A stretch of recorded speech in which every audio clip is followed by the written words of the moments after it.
இந்த வீடியோவில் நம்ம public key and private key அப்படின்னு சொல்கிறாங்களே அப்படின்னா என்ன, வாட்ஸ்அப்பில் எண்ட் டு எண்ட் என்கிரிப்ஷன் வருது, அதுக்கு இதுக்கு வந்து சம்மந்தம் இருக்குதா அப்படிங்கிறத பற்றி வழக்கம் போல் ஒரு சினாரியை வச்சு பார்க்க போகிறோம். இப்போ 2 பேர் இருக்காங்க, ஏ அண்ட் பி அப்படின்னு.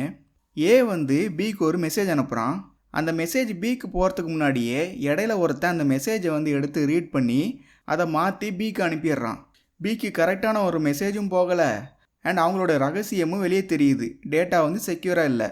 ஸோ இவங்க 2 பேர் என்ன பண்ணுறாங்கன்னா, இந்த மெசேஜ் வந்து வெளியே தெரியாமல் இருக்கிறதுக்காக இந்த மெசேஜை ஒரு பாக்ஸில் போட்டு லாக் பண்ணி அனுப்பலாம் அப்படின்னு முடிவு பண்ணுறாங்க. ஸோ ஏ என்ன பண்ணுறான்னா, ஒரு பாக்ஸில் இந்த மெசேஜை போட்டு ஒரு கீயை வச்சு லாக் பண்ணி இந்த பாக்ஸை அனுப்பிவிடுறான். பட் ட்விஸ்ட் என்னென்னா, பியாலையும் பார்க்க முடியாது, பிகாஸ் கீ தேவை கரெக்டாக. ஸோ ஃபஸ்ட்டு பிக்கு வந்து கீயை அனுப்பிவிடுறான். பட் இந்த கீயையும் ஒருத்தன் ஆட்டையை போடுறான். இதுக்கப்புறம் வந்து அவங்க பாக்ஸில் போட்டு சேஃபாக அனுப்புனாலுமே இந்த கீயை வச்சு அவன் ஓப்பன் பண்ணி பார்த்துட்றான். ஸோ மன உளைச்சலுக்கான பி என்ன பண்ணுறான்னா, பயங்கரமான ஒரு பாக்ஸ் கண்டுபிடிக்கிறான். இந்த பாக்ஸில் 2 கீ இருக்கும். ஒரு கீயால் அந்த பாக்ஸை வந்து க்ளோஸ் மட்டும்தான் பண்ண முடியும், அண்ட் க்ளோஸ் பண்ண அந்த பாக்ஸை இன்னொரு கீயால் மட்டும்தான் ஓப்பன் பண்ண முடியும். இப்போ இந்த பி என்ன பண்ணுறான்னா, இந்த க்ளோஸ் கீயை மட்டும் ஏக்கு அனுப்பி விடுறான். இடையில இருக்கிற இந்த பயவுள்ள வந்து அந்த க்ளோஸ் கீயை ஆட்டையை போட்டு வச்சுக்கிறான். இப்போ ஏ என்ன பண்ணுறான்னா, ஒரு மெசேஜை இந்த பாக்ஸ்குள்ளே போட்டு க்ளோஸ் கீயை வச்சு க்ளோஸ் பண்ணி சென்ட் பண்ணுறான். இடையில இருக்கிற இந்த பயவுள்ள ஓப்பன் பண்ண ட்ரை பண்ணாலும் அவனால் ஓப்பன் பண்ண முடியாது, பிகாஸ் அவன் ஆட்டையை போட்டது வந்து க்ளோஸ் கீயை தான். அதை இந்த ஓப்பன் கீயை வச்சு மட்டும்தான் ஓப்பன் பண்ண முடியும். ஓப்பன் கீ வந்து பி கிட்ட எப்பயுமே பத்திரமாகவே இருக்குது. இப்போ ஏஆல் பிக்கு வந்து செக்யூராக ஒரு மெசேஜ் அனுப்ப முடியுது. ஸோ இதே மாதிரி ஏயும் 2 கீ ஜென்ரேட் பண்ணி அவனோட க்ளோஸ் கீயை மட்டும் பிக்கு ஷேர் பண்ணுறான்.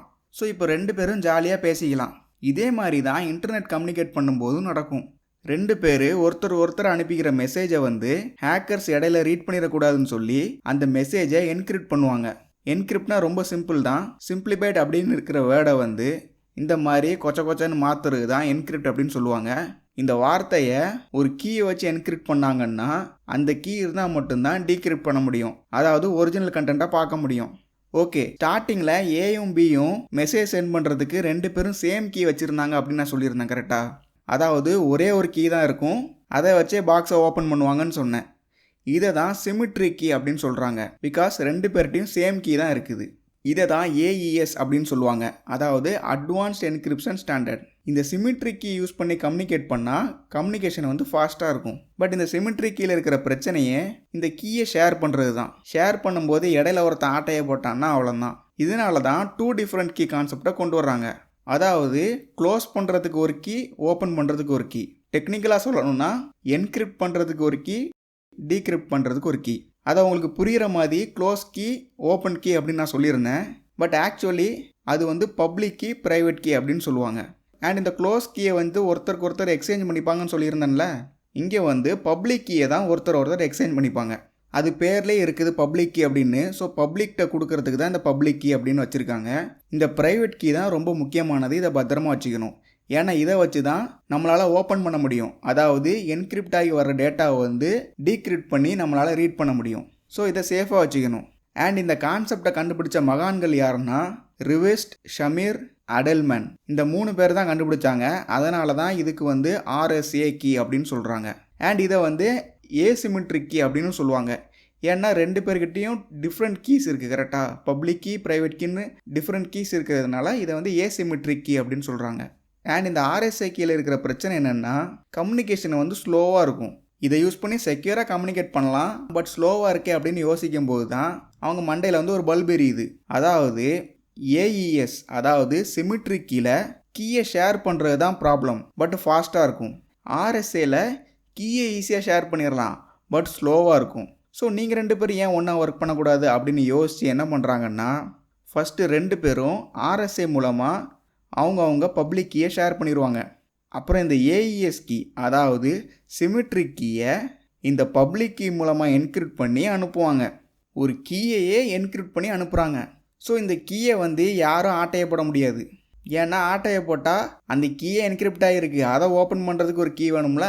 ஸோ இப்போ வந்து இந்த ஏஇஎஸ் அப்படின்னு சொல்கிற இந்த சிமிட்ரிக் கீ வந்து சேஃபாக இருக்கும்.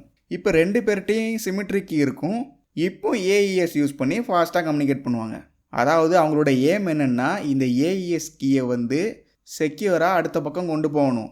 அதை கொண்டு போகிறதுக்கு மட்டும் ஆர்எஸ்ஏ கீயை யூஸ் பண்ணிக்கிட்டு அது போனதுக்கப்புறம் மிச்ச எல்லா கம்யூனிகேஷனுமே ஏஇஎஸ் அப்படின்னு சொல்கிற இந்த சிமெட்ரி கீ மூலமாக கம்யூனிகேட் பண்ணுவாங்க. இவங்க 2 பேரும் சேர்ந்து ஒர்க் பண்ணுறதுனால இதை வந்து ஹைப்ரிட் என்கிரிப்ஷன் அப்படின்னு சொல்கிறாங்க. இந்த ஹைப்ரிட் என்கிரிப்ஷனை வச்சு தான் பல இடத்துல யூஸ் பண்ணுறாங்க. ஈவன் நம்ம யூஸ் பண்ணுற வாட்ஸ்அப்பில் கூட நம்ம பார்ப்போம் எண்ட் டு எண்ட் என்கிரிப்ஷன் அப்படின்னு போட்டிருக்கோம்.